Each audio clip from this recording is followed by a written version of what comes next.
Okay, the spindle housing is now on.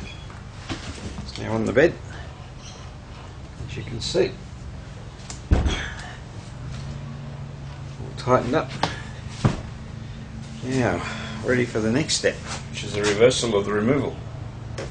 The next step is to loosen off the two lock nuts that press against the motor housing. The idea of that is that they need to be released so that the belt can be tensioned when the motor is reconnected.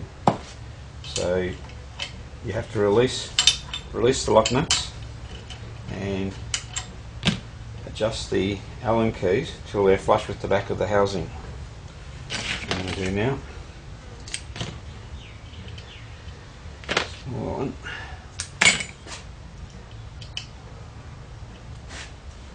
So just turn them and now I can feel it with my finger that they're flush. That one's flush and that one's flush. These push against the motor body and adjust the tension on the belt.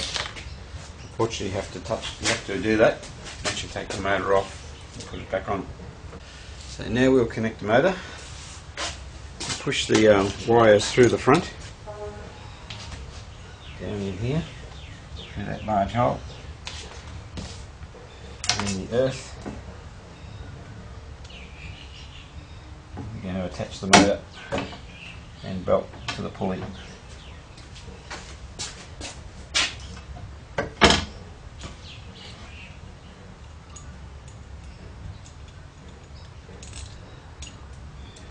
These are the nuts holding the motor in. Just make sure we don't jam the cable up.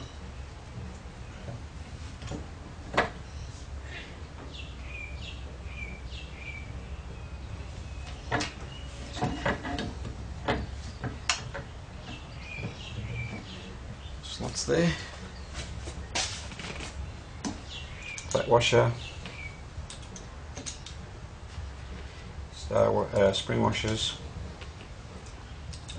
and nuts.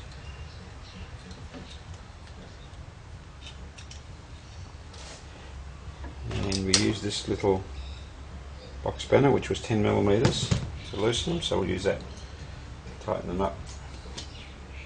Before we do though, we have to tension the belt. Okay, so we now adjust these bolts a little bit.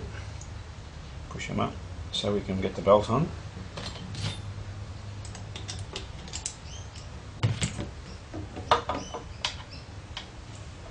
Make sure we don't catch anything.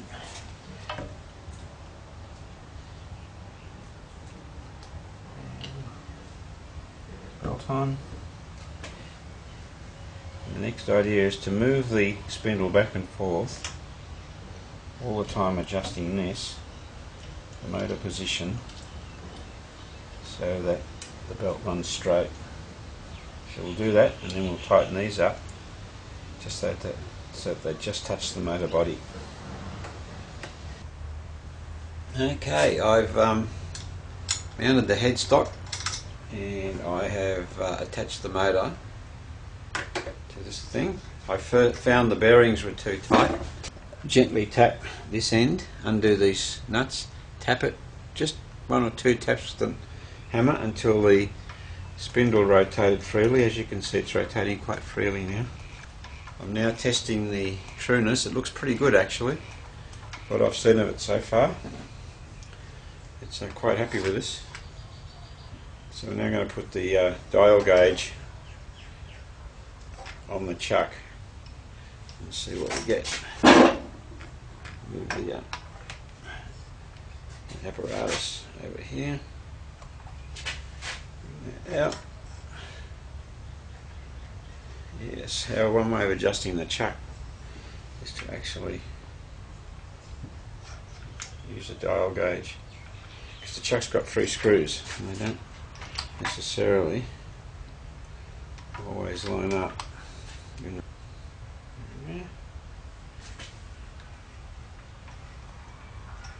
All that error is in the chuck. 1, 2, 3, 4, 5, 6, 7, 8, about 9 divisions. I know the spindle's pretty good. about 1 division. Adjusted the belt, tension on the 2 motor bolts and the 2 set screws here, so that the belt runs pretty good. And this is as true as I can make it. I don't think I can get any better than that. I've played around with it quite a while. Next step is to put the power lead cover back on. Just screw that on. The screws. You have to make sure the cover doesn't foul the belt. First you've got to pass the wires through the hole up to the front of the lathe. And now we attach. Turn that around.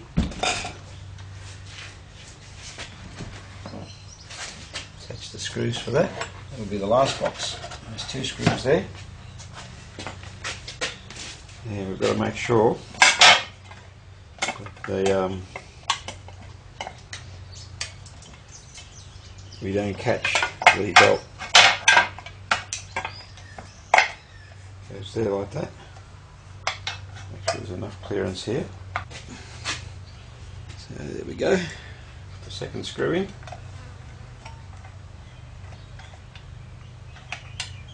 Not quite lined up with the hole yet. There.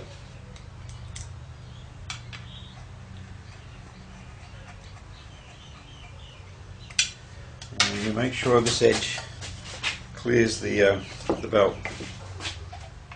It's rubbing, so that's not right. Go over a bit more.